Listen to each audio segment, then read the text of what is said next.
Olá pessoal, tudo bem com vocês? Eu espero que vocês estejam bem e se cuidando. Na aula de hoje, nós vamos entender a segunda subdivisão do sistema nervoso periférico, que é o sistema motor somático. E assim, vamos terminar o nosso entendimento sobre o sistema nervoso. Vamos lá então. Pois bem, o sistema motor somático, como eu já comentei com vocês na nossa primeira videoaula, e como o nome já diz também, ele é responsável por controlar os nossos músculos estriados esqueléticos. E quais são mesmo os músculos estriados esqueléticos? São aqueles músculos responsáveis pela nossa motricidade, pelo nosso movimento, e eles ficam fixados nos nossos ossos, por isso que ele chama esquelético.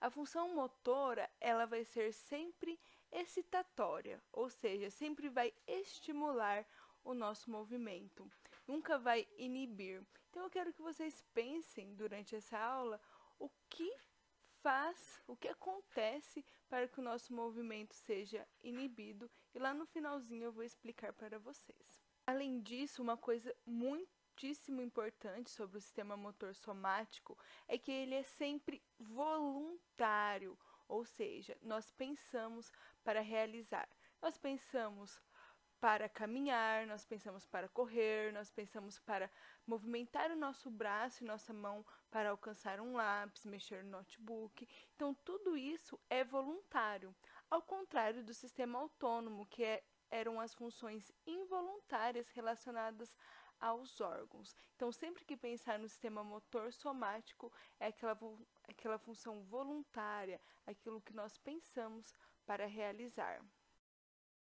Outra diferença bem evidente entre o sistema motor somático e o sistema autônomo é que no sistema motor existirá apenas um neurônio que vai ligar o sistema nervoso central ao músculo estriado esquelético. Se vocês lembrarem da última aula, o sistema autônomo ele tinha dois neurônios, o neurônio pré-ganglionar e o neurônio pós-ganglionar. E aqui, no sistema motor somático, ele somente vai ter um neurônio. Esse neurônio motor somático, ele vai apresentar o seu corpo celular no sistema nervoso central, na região do corno motor, e vai esticar o seu longo axônio até o músculo estriado esquelético para fazer a excitação deste. Vamos continuar observando algumas características importantes deste neurônio motor.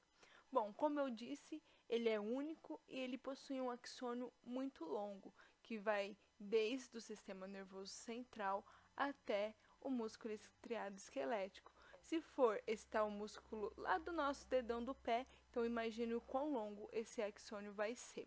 Outra coisa muito importante sobre esse axônio motor, sobre esse neurônio motor, é que eles irão possuir a bainha de mielina. Vamos lembrar sobre a nossa primeira aula lá de sistema nervoso, que nós conversamos sobre a bainha de mielina. Axônios que possuíam bainha de mielina passavam um impulso nervoso de modo saltitante, então de modo mais rápido. E por que então esses neurônios motores precisam ter bainha de mielina? Para fazer o movimento rapidamente. É só vocês pensarem na dinâmica do nosso movimento. Mal a gente pensou e a gente já executou esse movimento. Olha o quão rápido esse impulso nervoso passa pelos neurônios motores que são mielinizados. Uma outra característica do neurônio motor somático é que seu terminal do axônio ele se ramifica para que ele consiga controlar várias fibras musculares ao mesmo tempo. Vamos olhar a imagem do nosso lado direito. Temos um neurônio, corpo celular em azul, axônio mielinizado e os terminais do axônio. Observem como o terminal do axônio se ramifica, conseguindo controlar uma grande área da fibra muscular, uma grande área do músculo. Por que ele se ramifica? Para que o movimento seja feito de uma forma completa, para que a gente consiga movimentar todo aquele músculo, não só parte dele. Uma coisa importante é que a comunicação entre o neurônio motor e o músculo e uma fibra muscular é chamada de junção neuromuscular. Então, quando ocorre trocas de informação entre o neurônio motor e a fibra muscular, é denominada então junção neuromuscular. Vamos observar agora como ocorre essa comunicação entre o neurônio motor e a fibra muscular. Para receber as informações do neurônio motor, a fibra muscular ela se modifica. O que acontece? A fibra muscular ela vai criar uma placa motora terminal. Se nós olharmos a imagem à direita, podemos ver tanto na imagem de cima quanto a de baixo uma região marrom com algumas dobrinhas, e são essas regiões que são a placa motora terminal. E qual a função da placa motora terminal? Receber o neurotransmissor que está vindo do neurônio motor. E qual é o neurotransmissor envolvido com a excitação do músculo estriado esquelético? O único neurotransmissor capaz de excitar o músculo estriado esquelético é a acetilcolina. Então, o único neurotransmissor que vai ser liberado pelos neurônios do sistema motor somático é a acetilcolina. Quando pensarmos em movimento muscular do músculo estriado esquelético, é na acetilcolina que devemos pensar. Vamos lembrar então que qualquer neurotransmissor, quando é liberado, ele vai em busca do seu receptor na célula-alvo. E quais são os receptores que essa acetilcolina vai se ligar nas fibras musculares? Então, essa acetilcolina vai se ligar nos receptores colinérgicos nicotínicos, que vão estar presentes nas fibras musculares. Agora vamos começar a entender, de modo simples, como ocorre a contração muscular. Vamos pensar primeiro no neurônio motor somático. Quando ocorre um estímulo para excitar a fibra muscular, quando ocorre um estímulo para movimentar os músculos, o que acontece? Ocorre primeiro, chegou um estímulo, vai ocorrer o que? A despolarização. Dentro do neurônio, naturalmente é negativo e fora é positivo. Quando despolariza, inverte as cargas. Dentro fica positivo e fora fica negativo.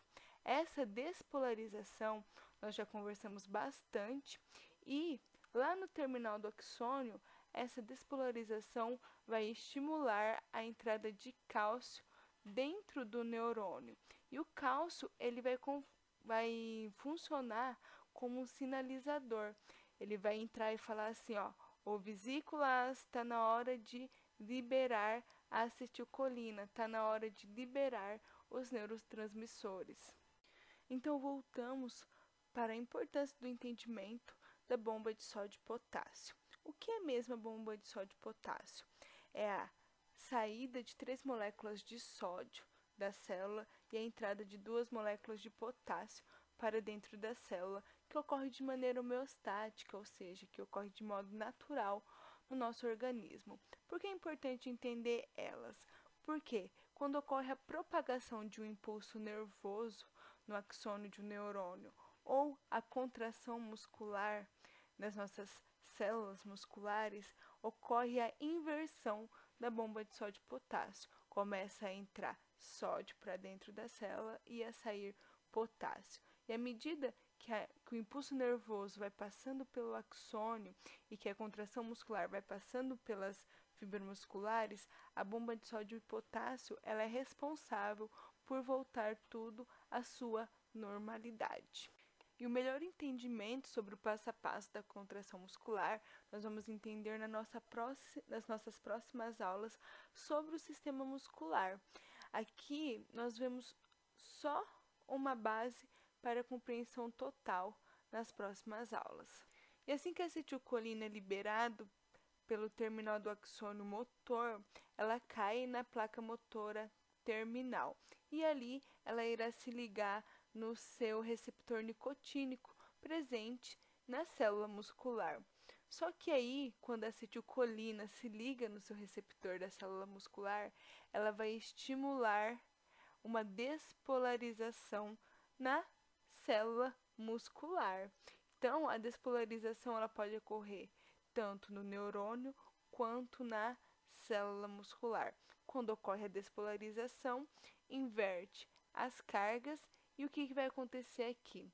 Vai ocorrer a entrada de sódio para dentro da célula e a saída de potássio, gerando um potencial de ação, gerando um impulso.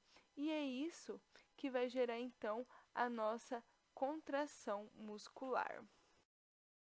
No começo da aula, eu disse que o neurônio motor somático ele vai ser sempre excitatório, ou seja, a acetilcolina que ele vai liberar vai ser sempre para estimular a contração do músculo, vai ser sempre para estimular a movimentação do músculo. E eu falei para vocês pensarem o que poderia acontecer para inibir o movimento, para inibir a contração muscular. O que ocorre então é que não há um antagonista para relaxar os músculos esqueléticos. E ao invés disso, o que vai ocorrer? O relaxamento do músculo ele vai ocorrer quando os neurônios motores somáticos são inibidos, ou seja, quando eles são inibidos, eles são impedidos de liberar a acetilcolina. Então, o relaxamento muscular ele é ocasionado pela inibição da acetilcolina. E é por isso que o neurônio motor ele sempre vai ser excitatório. Ele nunca vai ser inibitório. O que vai acontecer é que a acetilcolina vai ser impedida de ser liberada. Porém, o neurônio motor ele não vai ser somente responsável por contrair a musculatura esquelética. Ele também vai ser responsável pela saúde dessa musculatura. É o famoso usa-se ou perca-o. Use ou perca-o. Por quê? Vamos pensar numa situação bem recorrente. Vamos pensar num atleta ou numa pessoa que é acostumada a fazer musculação. E aí, essa pessoa decide parar de fazer musculação. O que acontece? Essa pessoa ela vai perdendo massa muscular. Esse músculo ele vai diminuindo. Por quê? Porque não está sendo estimulado. Então, para o músculo se manter saudável, ele deve ser estimulado. Parou de estimular ele, começa a diminuir, começa a enfraquecer. Então, quando não há comunicação entre o neurônio motor somático e o músculo, que é o local ponto-alvo dele, os músculos vão enfraquecendo. Existem algumas doenças relacionadas a essa situação, uma delas é a miastenia grave. O que acontece? Essa doença, essa miastenia, ela é caracterizada pela perda dos receptores de acetilcolina, ou seja, as células musculares, elas vão perdendo os seus receptores colinérgicos nicotínicos, então a acetilcolina ela vai ser liberada, porém ela não vai ter ação, porque a célula não vai ter muito mais receptores para elas se ligarem. E o que vai acontecer com a pessoa? A pessoa fica com a cabeça inclinada, pálpebra e bocas inclinadas, pode ter dificuldade de engolir, visão dupla e andar cambaleando. Outro exemplo de doença relacionada ao neurônio motor é a esclerose lateral amiotrófica, que aquele físico muito famoso Stephen Hawking apresentava. Se vocês lembrarem da fisionomia dele, vão perceber que chegou a um certo ponto da vida dele, ele já estava de cadeira de roda, ele tinha dificuldade em engolir, ele ficava com a cabeça inclinada. Então, os músculos eles vão endurecendo porque o neurônio ele vai sendo desmielinizado e ele vai perdendo a sua função. E aí, quando o neurônio motor não se comunica com o músculo vai enfraquecendo até que a sua função seja totalmente cessada. Então, com esse entendimento sobre o sistema motor somático, terminamos a nossa conversa sobre o sistema nervoso. Lembrando que estudamos o sistema nervoso central, composto pelo encéfalo e pela medula espinhal. Depois começamos a estudar o sistema periférico, que foi dividido em sistema autônomo e sistema motor somático. Sistema autônomo apresenta a via simpática e parasimpática e responsável pelos movimentos involuntários. Sistema motor somático, ele é responsável pelos movimentos voluntários, responsável por excitar os nossos músculos esqueléticos. Na próxima aula, nós vamos estudar sobre o sistema muscular e entender um pouco mais sobre a nossa musculatura. Até mais!